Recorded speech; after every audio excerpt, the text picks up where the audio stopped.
guys, welcome to my YouTube channel. My name is Showumi and this is Showumi O'Clock. On this channel, we talk about lifestyle, we talk about being a midwife and everything in between. Today's video is a very interesting video. So if you've not subscribed to my channel, please make sure to subscribe to my channel. And if you are a returning subscribers, welcome. Have a seat, take a drink and enjoy this video because in my previous video I was talking about things I loved or things I have learned as a midwife working in the UK, things I have learned. So along the line, I just remembered that there was this gist that I have never gisted you guys. Although I'm always very angry, but I'm always very happy to tell people about this gist.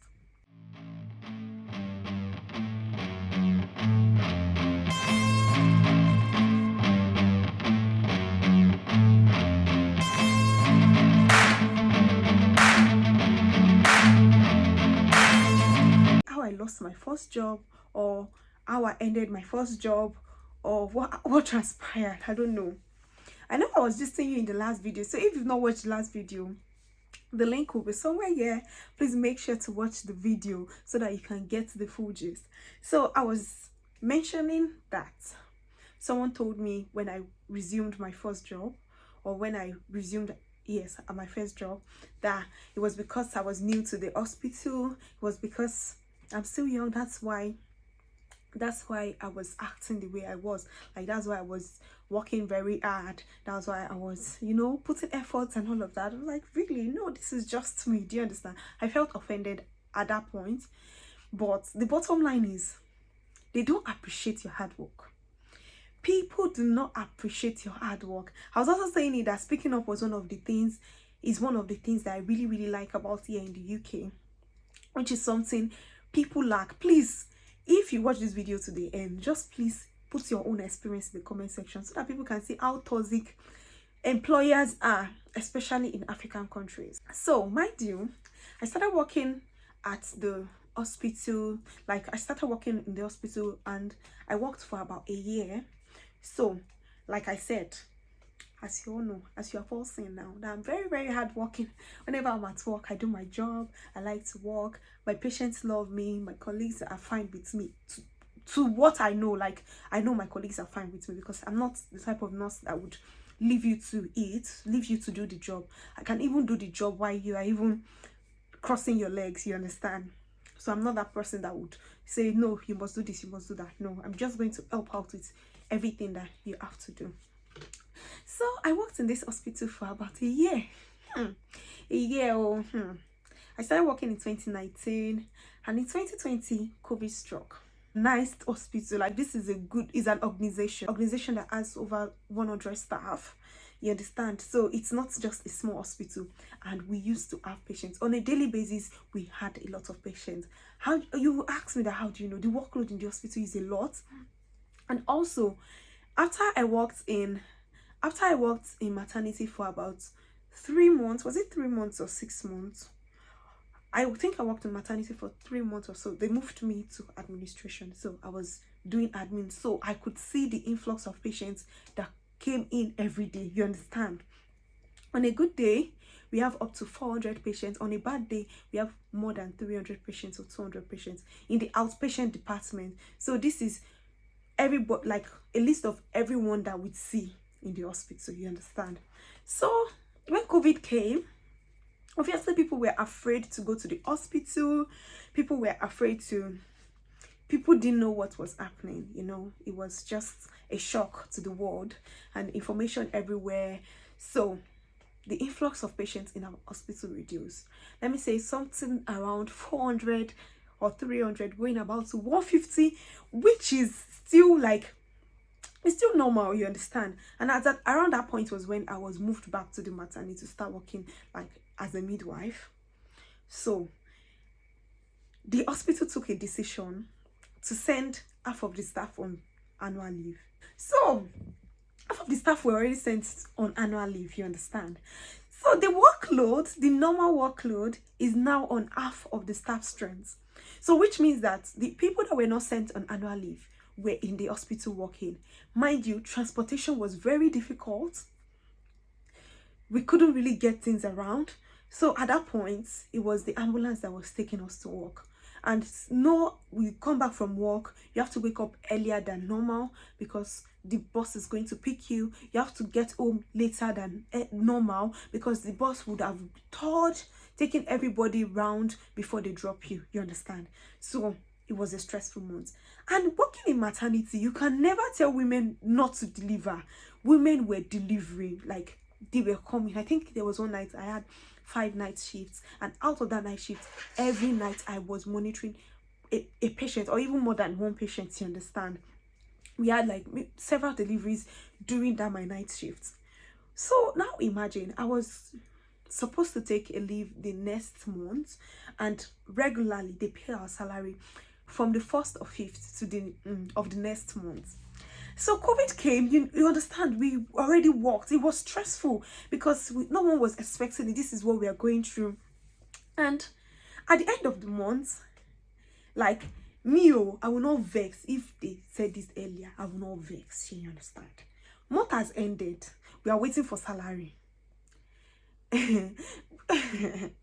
Month has ended. We are waiting for salary. You know, saying that, as we all know, the influx of patients in the hospital is been an hard time for the management, but they are going to do meetings to see what they can do to cushion the effect in both staff. And this thing has like, okay, let's see what the outcome of meeting will do. Salary is supposed to enter on the 5th. You people are sending message on the 4th that you will remove 35%. Hey, God of mercy. Oh, did the 35%. Ah! That day, I almost had confusion. Like, I'd already gone on my annual leave, but, you know, the thing was just ringing ground in my head. Hey, Egbami.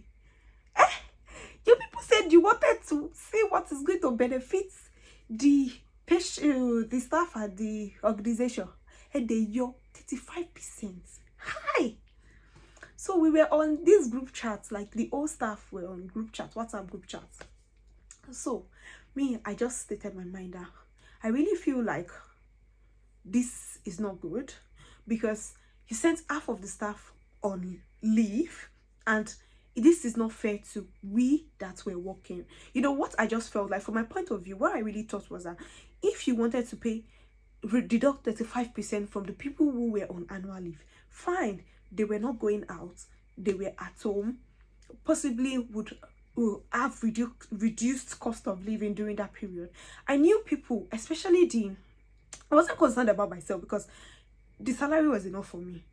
It's not like I have children or something, but I was concerned about especially the health attendants that they did 24 hours shift for 7 days due to the transportation issue. Do you understand? That was what they were doing. So they were working back to back for 24 hours for 7 days, and they were supposed to have another 7 days off. You understand? Just so that the transportation costs or the transportation stress was going to be eased out on everybody. And you told these people you are removing 35% from these people's salary. What's remaining in their salary? Like, what would remain in that salary? I was pissed. Then I stated it in my message politely that, sincerely speaking, if you were really considering the staff, you won't take that effect, because years on years this hospital has been on profit, and just less than a month, like I think that was the month that COVID really struck us. I think it was in May, the month of the lockdown, around April, yeah. I think that was when Lagos State was really down on that lockdown thing. So around that April, that was like the only visible month for this COVID effect that it started. And the first thing for you to do is to deduct a whole 35% of our salary. Although I was hearing some side talks that the hospital wanted to downsize, so if that was the excuse, no problem. So what did they do? They published a list and suspended everyone that's, how they say, on the WhatsApp group, including myself. Like, when I saw the suspension list, I laughed. I really laughed, because, you know, when you enjoy the work you do, you work hard for them. I really worked hard for them. Like, I worked hard for them, and I knew that. So if you want to like staff retention is bad. It's really, really bad. Just because I've stated my opinion, you decided to put me on leave. And at that point, I already knew that I'm not going back to this hospital. I'm not going back. I'm done. I'm done with them, because I can't give you my all and tell me to sit at home for no reason, and then you will be expecting me to come back to the hospital. To come and do what? Hey, and like, because I worked in administration, I was close to the matron. I was also like a little bit, like, at least I smiled with the MD. You understand? I always smile with him. I even talk to him. I'm free with him. You understand? I like the man because he's really, really hardworking. Like, this man works his ass off, and he expects everyone to do the same. So I really liked him because he works very hard. You understand? But that just made me like, is everything okay? So what I did was that my leave was supposed to be for 14 days. And I just said, you know what, I'm not going to stress myself.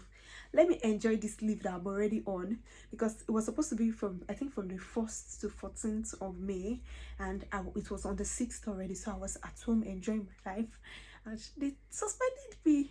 So I started looking for work, for another job, and like that one was even crazy. The first interview I went, I left the hospital without even doing the interview, because you asked us to be there for 10 a.m. By 1 p.m. nobody has come to attend to us. Nothing has been said. Like, who does that? Like, I can't even work in there because you're not even organized. So I left there. My dad was like, why did you leave? I'm like, if they can do something like this, I'm not sure this is where I want to stay. You understand? So I just left there in annoyance. My second interview, I got the job, and I got like 30% increase in salary. So, my dear, that's my story. That is my story about staff retention in Nigeria. It is so bad. It is very, very bad. And just in case, maybe any staff of the hospital is watching this one, tell your guy that it should learn how to, like, the organization should learn how to retain staff, because the hospital is a beautiful hospital. I enjoyed working in the hospital. Like, I enjoyed, because it was clean, you know, it was okay.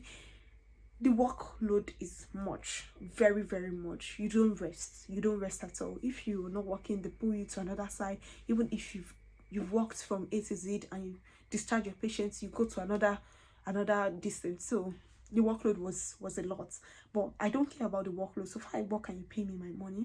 But removing my money, that's when me and you, we have issues. And that, thank God I'm in the UK. Nobody can owe me money. And that's something I'm grateful for.